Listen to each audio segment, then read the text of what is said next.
Oi gente, tudo bem? Eu vou falar um pouquinho para vocês questão da gestão feminina, daquelas chefes bem megeras, bem Miranda daquele filme O Diabo Veste Prada, que repetem um padrão sexista de gestão.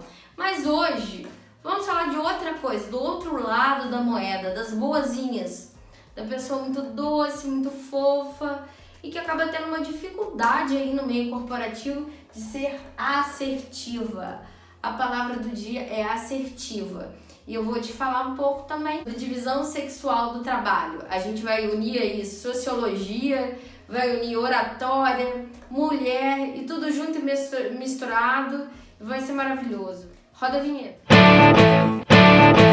Essa questão de ser assertiva ou megera, qual o caminho, qual o equilíbrio, ou ser legal, ser boazinha, eu preciso ter essa gestão sexista, machista, que vem de uma ideia patriarcal de impor a sua opinião, de impor a sua autoridade, de impor a sua liderança, aquilo, você é chefe ou você é líder? E se você não é chefe nem líder e trabalha na empresa, também muitas vezes você tem dúvida da forma como fala com as pessoas e como se reporta até em relação aos chefes, aos líderes, às pessoas que estão acima de você e as que estão abaixo também. Hoje eu venho aqui pra gente tirar umas dúvidas e pensar um pouco sobre isso.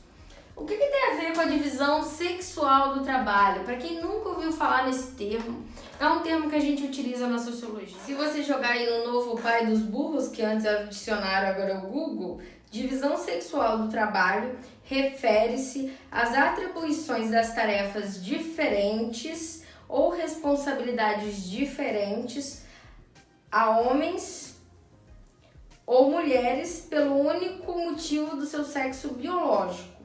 Duas autoras que eu vou colocar aqui no final, Daniele Keoghar e Helena Hirata, que são bem importantes na sociologia, nessa parte do gênero, da mulher, falam bastante sobre esses assuntos, são excelentes, eu utilizo bastante nas minhas pesquisas, definem a divisão sexual do trabalho como fundamento das relações sociais de sexo. Elas explicam que nessa divisão seria a separação que existem entre trabalhos de homens e de mulheres. E o da hierarquia, trabalhos de homens possuem maior valor social, enquanto produzem a dualidade entre a esfera pública e doméstica. Vamos explicar melhor. Vamos lá. Quando a gente vê esfera pública e doméstica, o que é isso? A esfera pública, eu costumo dizer que é quando você abre a porta da sua casa e vai para a rua. Esfera pública, lugares de tomada de poder, política, mercado de trabalho, a empresa que você trabalha, todos esses lugares, esfera pública. Esfera privada é o lar, é o lugar do cuidado, é o lugar de dentro de casa, ok? Uma definição aí bem rápida, um pouco rasa, mas só para vocês terem uma ideia. E o que se relaciona isso com gênero, comigo no meu trabalho, em ser assertivo ou não? Simone de Beauvoir, que é uma das autoras do feminismo assim, mais conhecidas, fala muito sobre isso, que a sociedade atribuiu a mulher ao espaço privado e o espaço público ao homem. Então o homem está ali nas tomadas de poder. Quando você vê empresas, quem ganha os maiores salários? A gente cansa de falar sobre isso. E as empresas às vezes gostam de mostrar que não é bem isso, mas acaba sendo. Porque quem ocupa os cargos maiores? Os cargos são diferentes, por isso salários diferentes, mas sempre são homens que estão nesses cargos mais altos. Por isso dá no mesmo. Então a gente vê mulheres exercendo as mesmas funções, ganhando menos, ou mulheres nem sendo contratadas para determinadas funções, enquanto os homens são muito mais contratados para esse tipo de trabalho. Isso vale na política, tem pra caramba, olha a proporção de homens e mulheres. A gente tem uma lei de cotas que teve uma última atualização mostrando que 30% do fundo eleitoral estaria voltado para as mulheres dentro do partido. Então há uma mudança de ter pelo menos 30% de candidatas mulheres e voltar o investimento, essa parte financeira das campanhas delas, para elas. É diferente a porcentagem quando a gente avalia. Porque não adianta você colocar mulheres ali e não ter recurso para fazer a campanha. É muito difícil que elas consigam se eleger realmente. Tudo isso faz a gente refletir um pouco da mulher nesse espaço público, que vem conquistando, que vem tendo melhorias em relação a muitos anos atrás, mas ainda tem várias dificuldades, vários problemas. Acontece muito de ter entrevistas de emprego em que as pessoas perguntam para a mulher de cerca de 30 anos se ela é casada ou não, se ela pretende ou não ter filhos. Isso nem deveria ser possível, isso não pode, na verdade. E isso continua acontecendo. Portanto, é importante. E aí a gente chega na parte que eu quero, no fim da história, na parte que eu quero destacar aqui pra você. O que é o ser assertiva? Vamos aí ver as diferenças. Ser assertiva não significa você ser brava, você ser ignorante, você destratar uma pessoa que está no nível hierárquico menor que você ser preconceituosa. Nada disso. Ser assertiva é você falar com ênfase, você destacar um termo importante dentro da sua fala e você mostrar ali que você está numa posição de poder. É você... não é impor.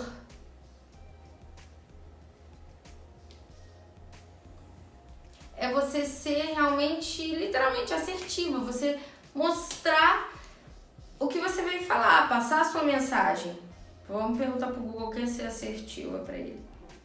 Ser assertivo é ser firme e direto, sem sentir ou causar constrangimentos. É uma capacidade de se afirmar de maneira clara, objetiva e transparente, sem delongas.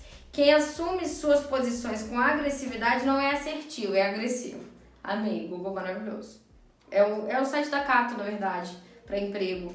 Assertividade é uma postura decidida, mas não agressiva.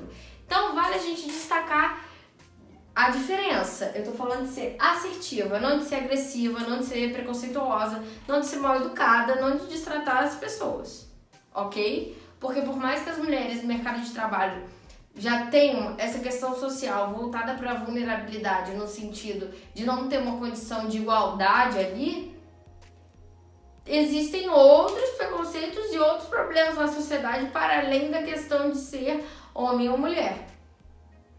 Tem a questão LGBTQI+, tem o racismo e tem vários outros problemas, a questão social, de classe. Às vezes, as pessoas foram muito agressivas com essa mulher e ela acaba jogando para quem está no nível menor da hierarquia da empresa.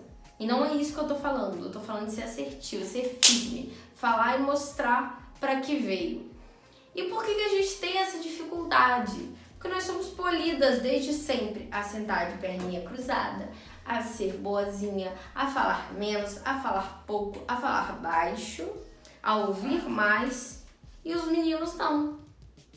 A menina é delicada, ela é fofa.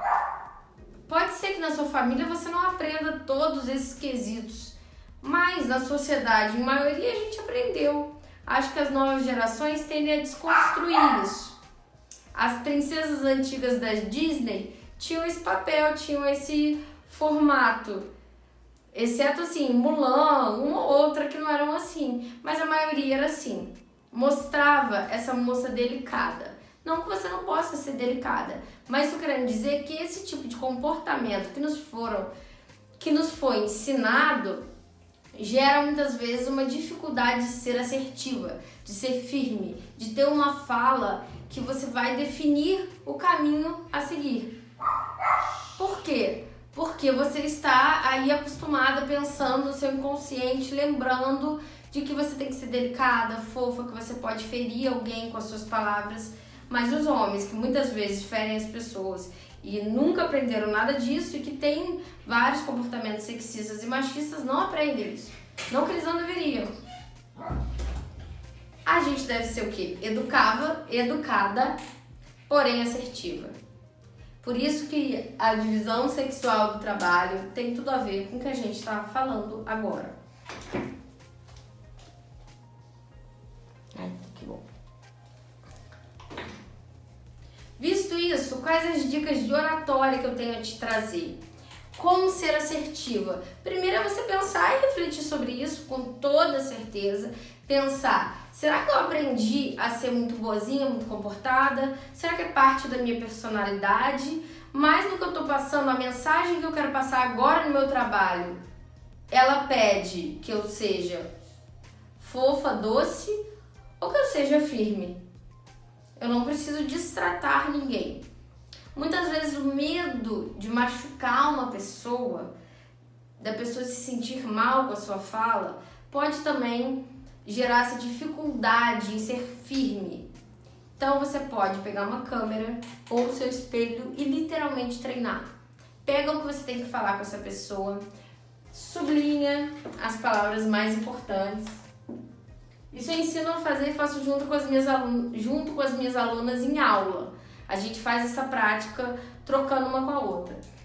Você vai destacar aquela palavra que você precisa realmente falar de uma maneira com ênfase, ou seja, de uma forma diferente com que você tem falado as outras palavras, destacando essa palavra. Assertiva. É diferente de falar assertiva. É diferente você dizer para uma pessoa: você errou aqui, você cometeu um erro. Ou você falar: você errou. Ou: preciso te falar uma coisa, você errou aqui. É diferente. E isso muda a forma como as pessoas te dão valor e te veem, te enxergam nesse ambiente de trabalho. Por isso tem uma importância. Mas isso significa, Alessandra, que eu vou, de alguma maneira, mudar a minha personalidade? Eu tenho que ser mais brava? Não. Você vai ser quem você é. Você vai apenas destacar as palavras mais importantes e ser firme quando for falar com as pessoas. Capiscou? Pegou a ideia? Então, você vai selecionar, destacar a palavra. A partir dali, você vai treinar no seu espelho, ou você pode gravar para si mesmo e depois ouvir. Você vai reparar, perceber ali se você está sendo assertiva, se você está sendo grosseira, e você mesmo vai se avaliar. Isso é interessante da gente observar. Se você recebesse aquela crítica que você está vendo, você ia se sentir humilhada, derrubada, ou ia perceber que tem um erro e precisa ser melhorado. Ou que tem um acerto e precisa ser destacado. Ou que tem um trabalho a ser feito e essa pessoa te passou essa informação com algumas explicações. Por isso, para você ser vista, destacada no grupo, na reunião, com poucas ou muitas pessoas, às vezes é necessário ser assertiva, da entonação e da ênfase às suas palavras. Espero que vocês tenham gostado do vídeo. Um beijo. Tchau, tchau. Esse cão assertivo, latindo sem parar. Não dá. Com essa chuva assertiva, ninguém merece.